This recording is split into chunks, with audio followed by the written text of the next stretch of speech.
Hey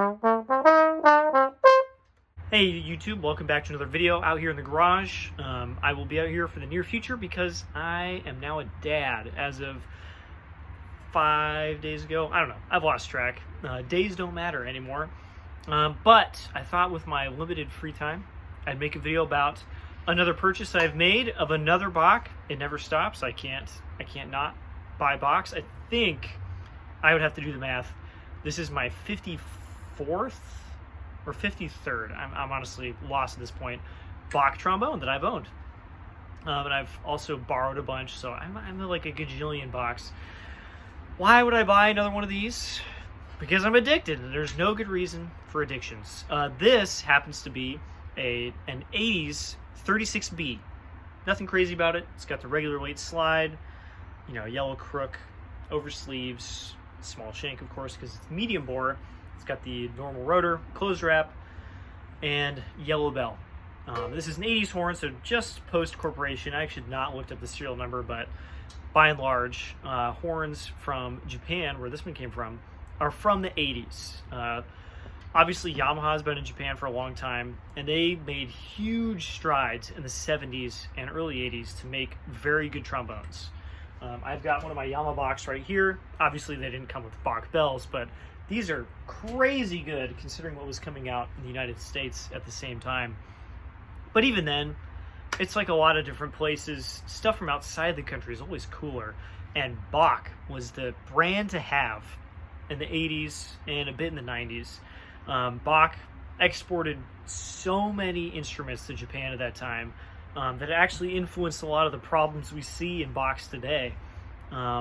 Like their labor problems that ended in the strike in 2005, all that kind of stuff kind of traces its origins back to them feeding so many horns in Japan in the 80s. And since these horns are like, 30, 40 years old at this point, a lot of them are kind of up for grabs. Not all of them are in amazing shape, but a lot of them are in pretty good shape because in Japan, people take care of things to a higher level, even in school programs, than they do in the United States. I don't know where this horn was used. If it was in a school program, I would be very surprised because it's in great shape. And some of you are thinking, really, Aiden? Another Bach 36? I had to look at my spreadsheet here. I have owned 3 36s already. A 36BO, which has the open wrap. I've owned a 36B, just like this. It might have even been from the 80s as well. And a 36K, which I think was converted to be a 36K. I think that was a corporation bell instrument. It made no sense. I don't know why that horn existed. It was also pretty good. But in every case, I buy a 36, and I'm like, this is great. And then I sell it because, like, what do you use this medium bore trombone for? In total, I've owned, 9? I guess it would be 8 medium bore trombones. I've owned a bunch of Kings and a Con 76H as well. And every time I'm like, man, this is a great trombone. It sounds very trombone-y. And then I sell it because it just, honestly, in a lot of ways, doesn't make sense. We have the small bores that do the commercial thing really well. That's kind of what they're for. And then we have the large bores that do the legit thing really well. That's what they're for.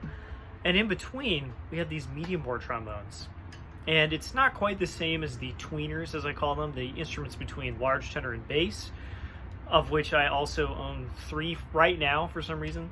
It's not quite as bad as that space, but it's kind of similar where it's like, yeah, this instrument does some things very well, but like, why would you have it over a small bore and a large bore, or just over a large bore? I'm going to try and make the case to myself that this is worth owning. And so far, it's really, really good. Like I said, this is from the 80s. It's got some lacquer loss. It's got some of the red corrosion that happens in a lot of Japanese horns. But the slide, very, very good. I think it just needs to be cleaned a couple times. The valve is a little noisy, but it's got the original linkage. And sadly, the major problem with this instrument is that when I tried to take it apart, the head of the screw broke right off. So that'll be a fun repair for somebody, not me, to maybe, I don't know, there's a few different ways to get these screws out, but I don't have to deal with it. I'm not doing that. That broke off. That's really the biggest problem. The valve was out of alignment. I had to do that myself. And that's, again, one of those things where someone will play an instrument and be like, wow, this thing sucks. And they don't look at the valve alignment. No, like, and if that valve is out of alignment, it's going to play so much worse. I actually noticed when I got this, playing through the F attachment did not feel very good. And of course, there's no oil on it, so I didn't think much of it. And then I finally checked the alignment and was like, you know, like this far off, pretty healthy margin. And now it plays way better with some oil and being aligned. But like the slides move, they move really well. There's not a bunch of corrosion on them. Every used Bach 42 or 36 on the planet has a bunch of dings in the tuning slide, except this one doesn't. There's just no dings. Bell, again, like there's little spots where maybe someone's done a repair, but it's just a really good shape. And this did not cost a lot because these horns are just not worth very much money in Japan, and therefore with the yen conversion rate, they're not worth very much money in the United States either. Even though a horn like this, I think, would be worth substantially more just in the United States. So far, and I've played it for like 30 minutes.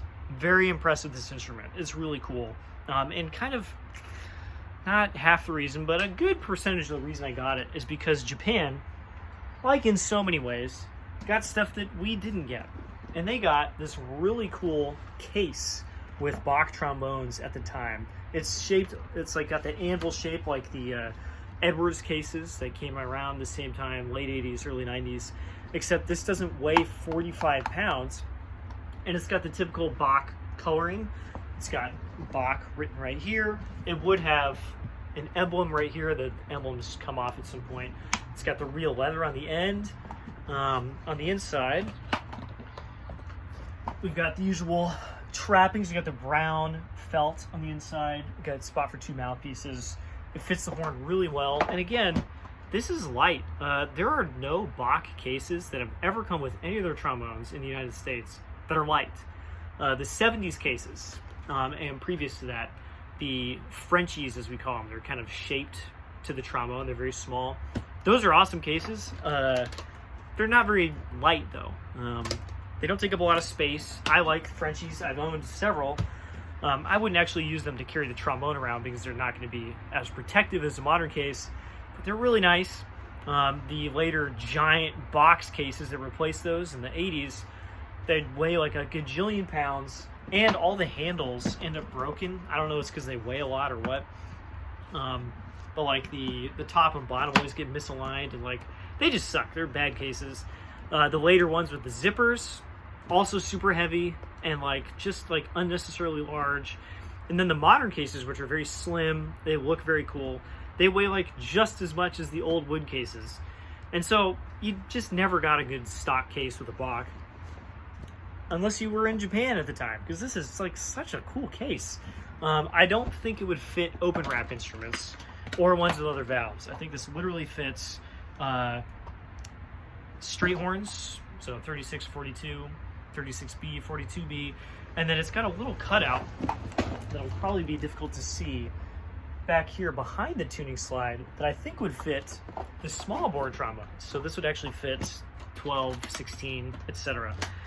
So again, not the entire reason I bought this, but it came with a cool case, and you can tell it's a good case because just like all these things I buy from Japan, it's shipped in just the case. Like they put like cardboard on the outside of the case, but not in a box, and they send it.